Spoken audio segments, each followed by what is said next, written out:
à fond, on vous met 4-5 sous une pomme de douche, vous êtes là, vous attendez, pas d'eau. On ne vous a pas donné de savon non plus. Hein. Alors, on attend. Et puis on attend. Ah, puis l'eau commence à couler. Elle est bouillante.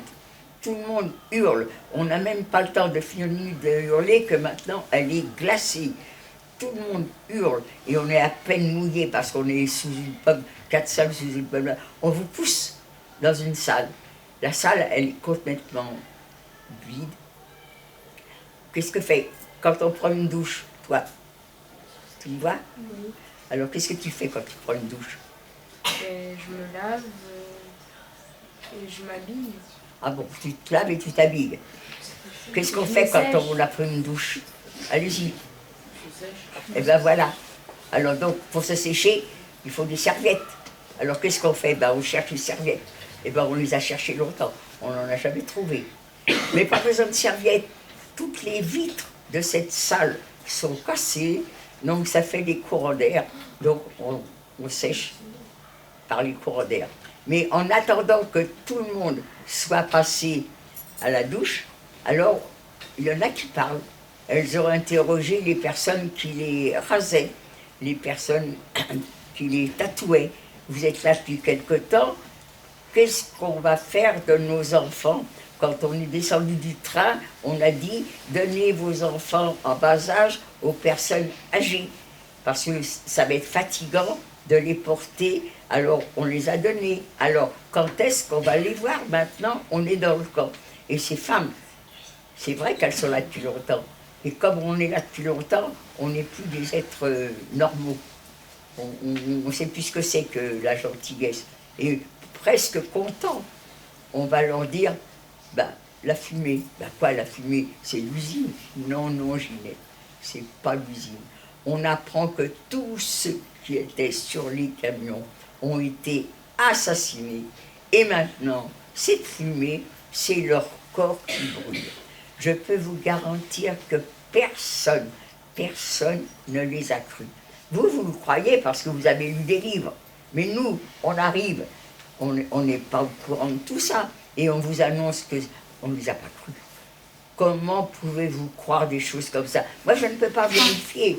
Papa, Gilbert, sexe masculin, ils sont dans le camp des hommes.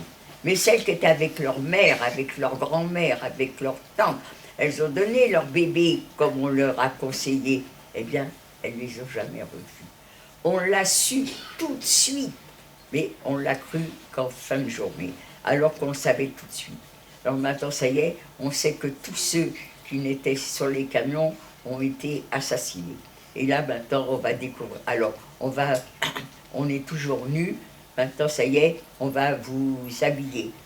Comment que vous, mademoiselle qui est blonde, là, avec les cheveux longs, vous vous reconnaissez? Comment vous voyez les déportés habillés, vous? Alors, vous êtes comme moi. Vous n'avez jamais lu un livre. Vous arrivez, on vous arrêtez, vous êtes dans prison, ça y est, maintenant, vous êtes dans le camp. Comment vous voyez les déportés habillés?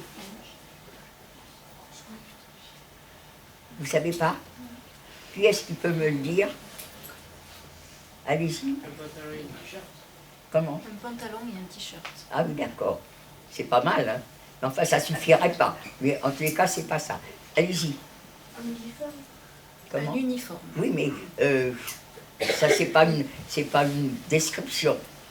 Est-ce que quelqu'un peut me dire, jeune homme là, toi, tu sais pas? Comment est-ce... Non, tu sais pas? Avec un manteau. Avec Un manteau. un manteau. T'es nu et t'as un manteau. C'est pas mal non plus. Je mettrais une plume, moi, ça. Alors, allez-y. Eh ben, un des deux. Un pantalon et un pull. Un pantalon et un pull.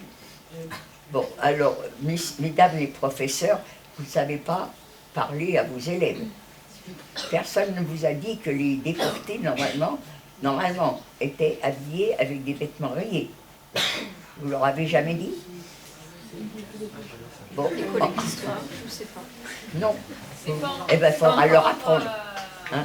Alors, normalement, les déportés, ont des vêtements rayés. Je dis normalement, parce que nous, en tant que juifs, on n'y a pas droit. Ce sont les déportés politiques qui ont le droit aux vêtements rayés. Nous, les juifs, on n'est rien, on est de la vermine, on ne va pas nous donner un uniforme à nous. Non, nous, on va être habillés avec les vêtements que les juifs ont emmenés avec eux quand ils ont été arrêtés.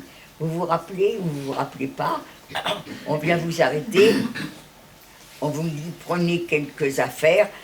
Bon, eh bien, il y en a qui ont pris ce qu'elles avaient de mieux, puis il y en a qui ont pris ce qu'elles avaient de plus moche. Et toutes ces affaires arrivent, c'est dans les wagons. Je ne sais pas si vous vous rappelez, je ne l'ai peut-être pas dit non plus, c'est que quand on descendait des wagons, on n'avait pas le droit de prendre les bagages. Tout restait dans les wagons. Et ces bagages sont pris par des déportés, c'est leur travail. Alors ce travail, ces déportés, on les appelle les déportés du Canada.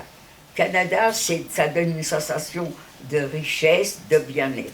Donc ces gens qui vont vider les camions, les wagons, ben, naturellement, ils vont trouver, c'est de la richesse.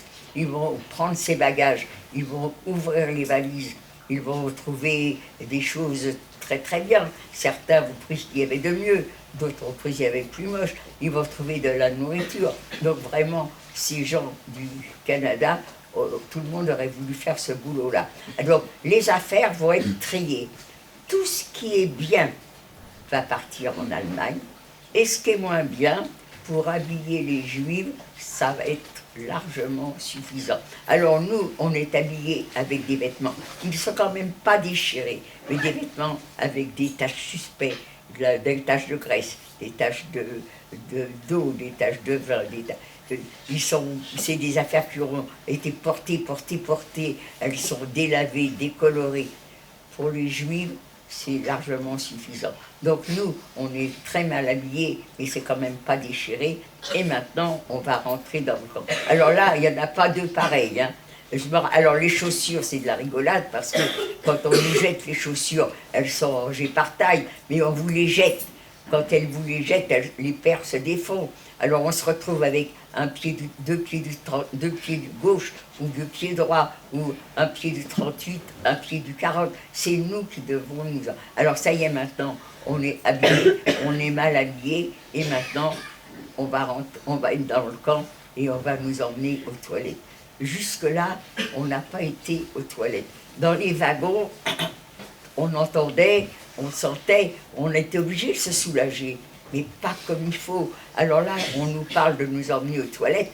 Ah, alors là, ça va être un plaisir. On arrive dans une baraque, qu'est-ce qu'on s'imagine? On imagine chacun son petit coin. Là, je ne vous pose pas de questions parce que c'est trop long à attendre les réponses. Mais quand on va aux toilettes quelque part, qu'est-ce qu'on voit? Isolé, chacun dans son petit coin à faire ses besoins. Eh bien là, c'est pas du tout là. On rentre dans une baraque et voilà ce qu'on aperçoit. Là, vous ne voyez personne.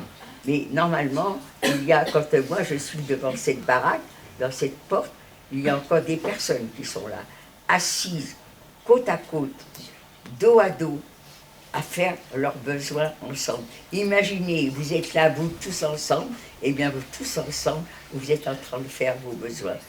Tu es assise, toi là, elle fait ses besoins, tu fais des besoins, assis côte à côte et dos à dos à faire les besoins ensemble. On est encore décivilisés, on vient d'arriver, vous êtes affolés, mais vous avez besoin quand même de vous soulager. Et quand vous voyez la personne qui est assise sur un trou, dans quel état elle est, moi j'ai les yeux, dans mon point de mire, je vois deux personnes.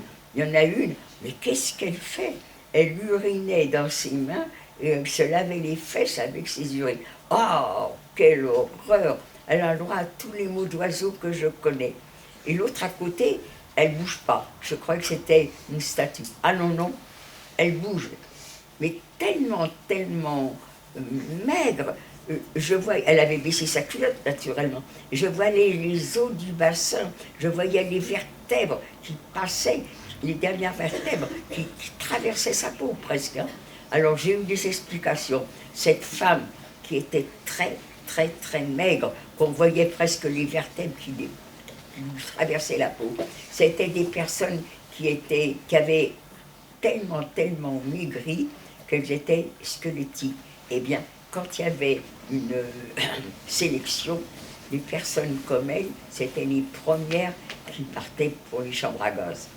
Une personne qui est tellement maigre comme ça, les nazis savaient qu'elle ne pouvait pas travailler.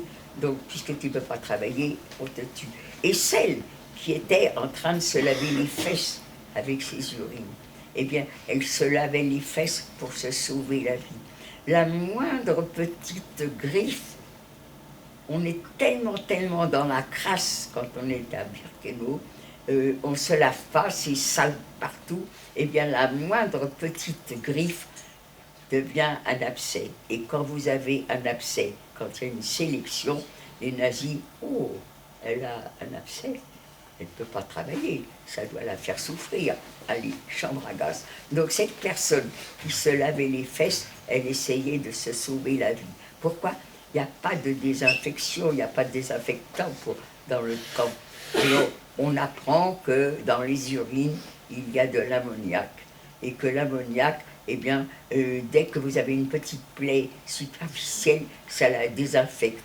Alors, voilà pourquoi que cette femme, alors qu'elle m'écœurait, était en train de se laver les fesses avec ses urines. Eh bien, moi aussi, j'en ai fait autant. Est-ce vrai? Est-ce faux? Je n'en sais rien. Et c'est vrai que je crois que j'aurais eu une plaie sur la figure, mais je me serais lavé les figures avec les urines, pensant me sauver la vie. Mais ça, je ne pourrais pas vous dire si c'est vrai ou pas vrai. En tous les cas, c'est ce qui était dit, et c'est pour ça que cette femme se lavait les fesses avec ses urines. Alors, maintenant, on est rentré dans le camp, on a été habillés, très mal habillés, alors on va vous emmener dans les baraques où vous allez vivre. Alors, à Drancy, on dormait quelquefois dans des lits superposés, mais chacun avait son matelas, vous aviez, ou son lit, vous aviez des salles à Drancy où on avait des matelas par terre, mais chacune avait son matelas. Et là, on arrive, on nous amène dans une baraque, vous avez des niches. On a vu les niches? Ah ben voilà. Vous avez les niches. La personne qui va nous recevoir, elle se nomme la Blokova, c'est la chef de la baraque. Alors, elle nous reçoit en nous faisant tout un discours. Elle est le chef de cet endroit. Si on accepte tous ces ordres, on a une chance de bien s'accorder. Mais si on a la moindre discussion avec elle, elle peut nous tuer, elle en a le droit, mais de toute façon, on doit ne pas sortir vivant de cet endroit. La plupart de nous, il n'y en a pas une qui a entendu ça. Mais par contre, quand elle nous amène devant ces espèces de niches, où on voit que vous avez 3 paillasses par niche. Quand vous voyez les paillasses, comment qu'elles sont, quand elles étaient neuves, c'était peut-être une jolie couleur de paille orangée. Là maintenant, c'est plutôt vert de gris, il n'y a même plus de couleur. Quand on va être 2 sur une paillasse, tête bêche. Quand on touche la couverture qui va nous servir pour nous couvrir, déjà la couleur, ça ne vous donne pas envie d'y toucher, mais quand on la touche, c'est tellement rêche, c'est comme du bois. Je suis assez sensible à l'époque à ce qui peut se gratter, le moindre petit bout de verre qui grattait, je ne supportais pas.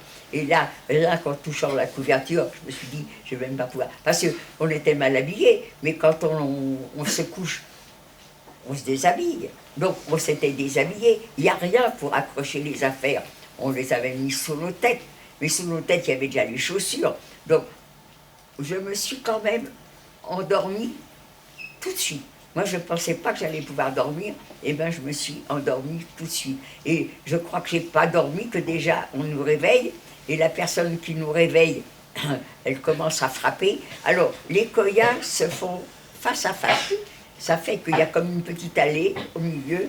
Et moi qui croyais être gâtée, parce que j'étais pas dans le fond de la Coya, j'étais au bord, donc moi j'avais de l'air, alors que dans le fond, elles sont dans l'obscurité et puis pas d'air, et ben moi j'ai de l'air. Oui, mais le matin, au réveil, quand la Blokova est passée, il nous a réveillés à coups de bâton, et ben qui est-ce qui a reçu le coup de bâton sur le coin de la tête? Ben c'était Ginette. Celle dans le fond, c'est pas le cas. Alors maintenant, à peine qu'elle nous a réveillés, il faut être dehors. Mais on a eu la bêtise, on était mal habillés, mais on s'est déshabillés. Eh bien on a eu tort, il ne fallait pas se déshabiller. Parce que tout de suite, à peine réveillé, il faut être dehors. Alors, le temps qu'on retrouve les vêtements, qu'on les mette, qu'on retrouve les chaussettes, les chaussures, c'est trop tard, on a mis du temps, et elle nous fait passer devant elle, et on reçoit tous des coups. On s'est déshabillé une fois, mais pas deux, tout au moins pour le réveil. Alors maintenant vous êtes dehors, et maintenant c'est la peine. Alors, quelquefois, il manque une, deux personnes. On ne sait pas parce qu'elles font la grasse matinée, c'est parce qu'on est malade ou morte. Eh bien, les malades comme les mortes, il faut être dehors. Les mortes, celles qui sont assez costauds, vont les prendre, vont les traîner et vont les laisser tomber à côté de nous. Alors, un pied d'un côté, un bras de l'autre, la tête ailleurs, les mortes, on s'en fout. La première fois, non. La première fois, vous allez respecter la morte, vous allez la ranger, vous la mettre la première fois. Après, il y en a tellement, on s'en fout, les mortes. Tant mieux, c'est pas moi. Et c'est pour ça qu'on ne fait pas attention.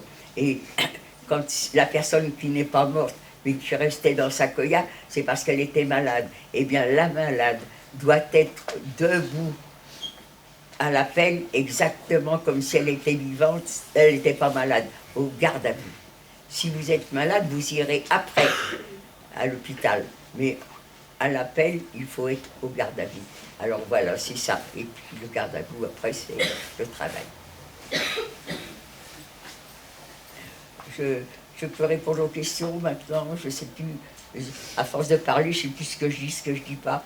Alors, au début, quand on arrive, on est dans un camp qu'on appelle la quarantaine. Ça ne veut pas dire qu'on va rester 40 jours sans travailler, mais le camp de quarantaine, c'est pour nous apprendre ce que c'est qu'être dans un camp d'extermination. Birkenau, c'est un camp d'extermination. On y est pour mourir. Donc, immédiatement, on va vous faire des travaux qui servent à rien, mais qui sont très durs. Et c'est là qu'on apprend la discipline dans ce camp. Et quand vous, au bout de quelques jours, on a appris ce que c'était que la discipline dans ce camp, alors là, maintenant, vous allez aller dans une autre partie du camp qui s'appelle le lager B. Le lager A, c'est la quarantaine. Le lager B, c'est le camp où vous allez travailler, où on va vous apprendre et votre travail, en principe, vous l'avez et vous ne changez pas. En principe. Parce que quelquefois, vous avez la chance de rencontrer des gens que vous connaissez et qui auront un travail plus agréable que celui que vous avez, alors peut-être ils arriveront à vous faire rentrer avec eux. Mais souvent, on a un travail et on le gardera jusqu'au bout. C'est ce qui s'est passé pour moi. Je suis, mon travail, c'est le Os Commando. J'étais toujours dehors. Mon travail, c'était un travail de terrassier. J'ai creusé des fossés parce que c'est un terrain très marécageux. Donc, en creusant des fossés, on a asséché un peu le terrain. J'ai fait des routes. J'ai installé les rails. Avant, le train s'arrêtait en dehors du camp. Eh bien, à partir du mois de mai 1944, j'ai installé les rails qui amènent le train jusqu'au pied des chambres à gaz. Je suis restée à Birkenau jusqu'en jusqu'en novembre 1944. En novembre 1944, je suis là, je n'ai pas été travailler ce jour-là, et toutes les personnes qui sont là ce jour-là sont emmenées en train pour un autre camp qui s'appelle Bergen-Belsen. Ça a été la première chance de ma vie, ça. Alors je suis arrêtée, je suis là ce jour-là, et ce jour-là, tous ceux qui sont là sont emmenés en train pour Bergen-Belsen. Si j'avais été travailler, je serais rentrée le soir, on aurait appris qu'il y avait une partie du camp de Birkenau qui était partie, et puis je serais restée jusqu'en janvier 45. Et en janvier 45, j'aurais fait la marche de la mort. En janvier 45, les nazis emmènent avec eux toutes les personnes capables de marcher. Celles qui n'étaient pas capables sont restées à Birkenau. Elles sont mortes de maladie, de faim, de soif. En tous les cas, elles sont restées. Et ceux qui étaient capables de marcher, on a été à pied à travers la Pologne, à travers l'Allemagne, pour se retrouver dans un train où il y a beaucoup de personnes qui sont mortes de froid parce qu'elles étaient dans des wagons non couverts. Moi, j'ai eu la chance d'être là en novembre 1944 et je suis partie en train pour Bergen-Belsen. Bergen-Belsen, c'est un camp de concentration.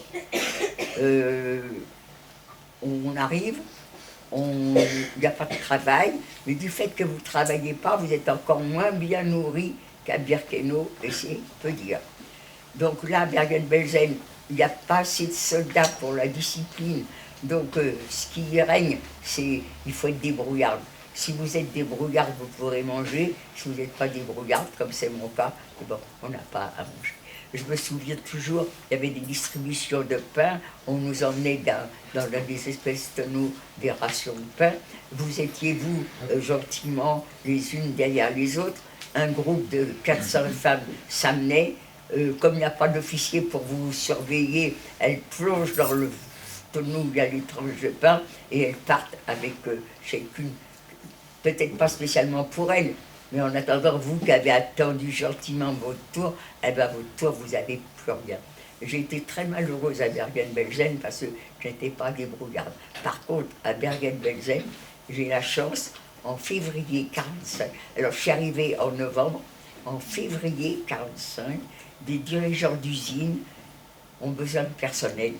Tous les Allemands qui étaient capables de tenir debout sont emmenés sur le front. Ils perdent la guerre, ils ont besoin de militaires.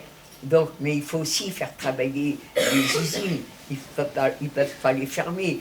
Elles fabriquent des pièces détachées pour les avions, elles fabriquent pour des arbres. Donc il faut absolument que les usines roulent. Et bien pour qu'elles roulent, ils vont se servir des déportés et des prisonniers de guerre.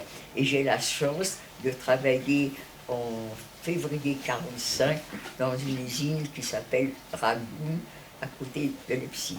Je vais travailler dans cette usine, alors là, on est beaucoup mieux considéré. C'est sûr, on est toujours juive, donc on ne va pas avoir les mêmes droits que ceux qui ne sont pas juifs.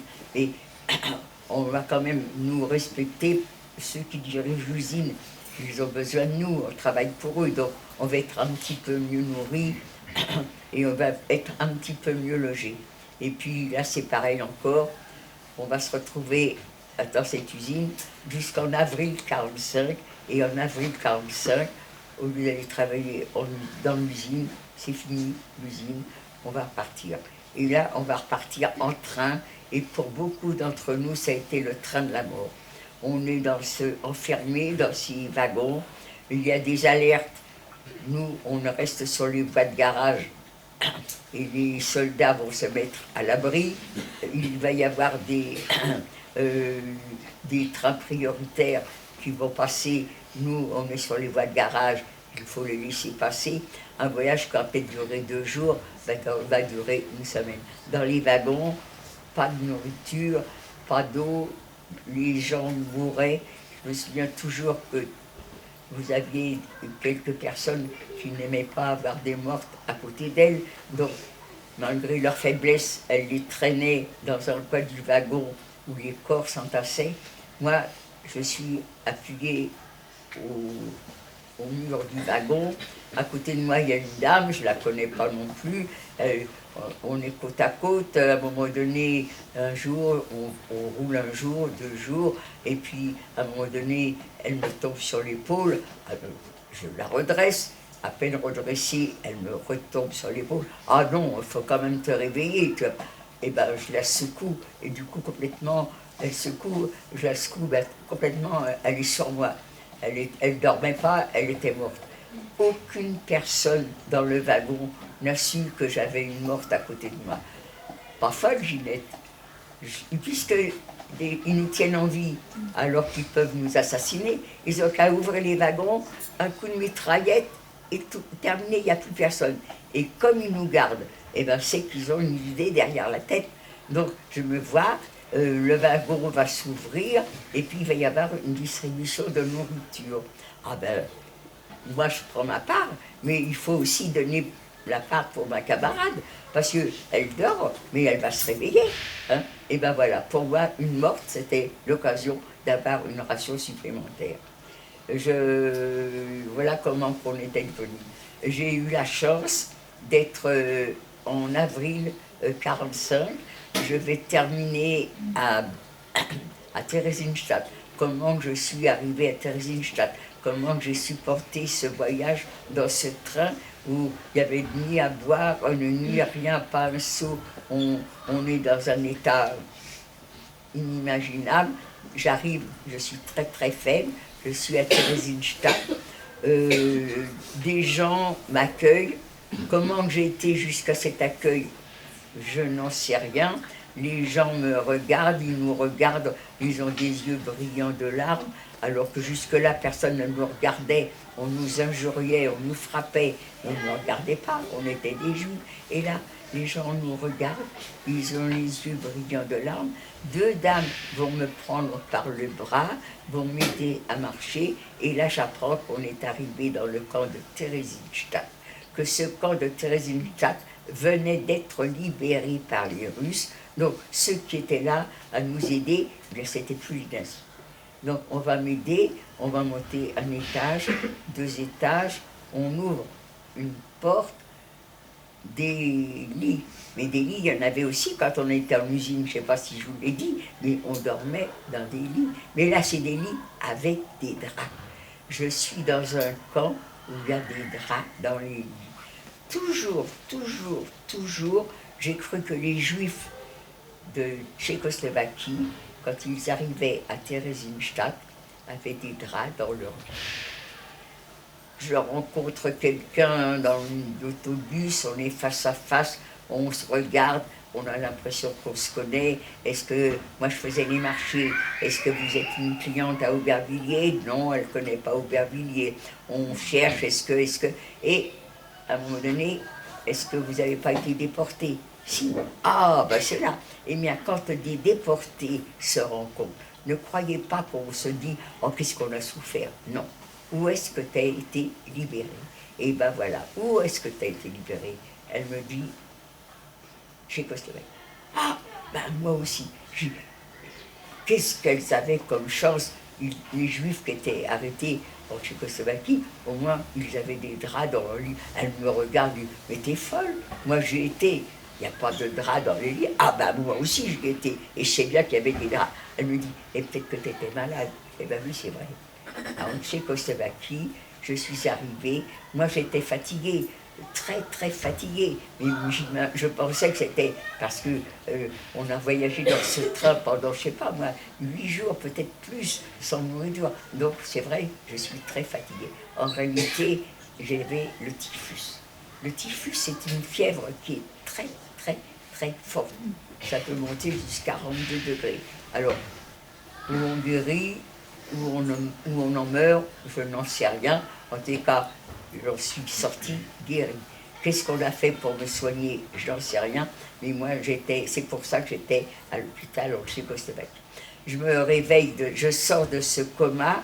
Je ne suis pas toute seule. Il y a une autre Française avec moi, qui est comme moi aussi. On sort du typhus. On apprend qu'un camion, cet après-midi, va quitter le camp de Theresienstadt pour regagner la France. comment on s'est trouvé dans ce camion. On a demandé la permission à personne. On est en tenue de pyjama, on n'a rien dans les pieds, mais on est au mois de juin quand même. Hein. Donc on est dans ce camion. Le soir, on va dormir dans un château. Il y a des lits de camp. Je me souviens, comme on n'a pas de cheveux, il y a quelqu'un qui va forcer une armoire, sortir un drap, nous mettre une petite pointe de tissu pour cacher notre crâne rasé. Et le lendemain matin, on reprend ce camion qui va nous emmener à l'aéroport de Pilsen, à côté de Prague. Je vais faire le baptême de l'air sans réaliser que c'est la première fois que j'ai un pied dans un avion. On va arriver à Lyon. À Lyon, à l'aéroport, on va nous emmener dans un centre d'accueil. Et là, dans ce centre